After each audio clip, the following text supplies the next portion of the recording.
இன்றைக்கான வீடியோ வந்து நான் வாக்கிங் போகிறனால எங்கள் ஏரியாவை மொத்தம் காணிக்கும் கைஸ்.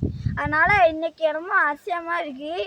2 நாள் மழையாக இருந்தனால வீடியோ போட முடியல. அதனால் இன்றைக்கி சூரியன் மாப்பிள்ளை வந்திருக்காரு. அதனால தான் இன்றைக்கி போடுதோம். வழியில் நடந்து போகும்போது ஒரு ஜாக் ஃப்ரூட்டை பார்த்தோம் கைஸ். ஹலோ கைஸ், நடந்து போகிற வழியில் நிறைய மரம்லாம் இருக்குது பாருங்கள் கைஸ். நல்ல கிளைமேட்டு கைஸ் இன்னைக்கு. கைஸ் இதுதான் நாங்கள் வந்த வழி.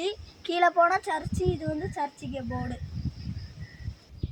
ஹலோ கைஸ், இதுதான் எங்கள் வியூ பாயிண்ட்டு செல்லார் கோயிலுக்கு. வியூ பாயிண்ட் அங்கே இருந்தால் பாண்டி இடம்லாம் தெரியும் கைஸ். மேலே போனால் தமிழ்நாடெல்லாம் தெரியும் கைஸ். அப்போ எங்கள் தமிழ்நாடு வியூ பாயிண்ட்டு நெக்ஸ்ட் வீடியோவில் போடுதோம் கைஸ். லைக் பண்ணுங்கள், ஷேர் பண்ணுங்கள். அடுத்த வீடியோவில் பார்ப்போம் கைஸ்.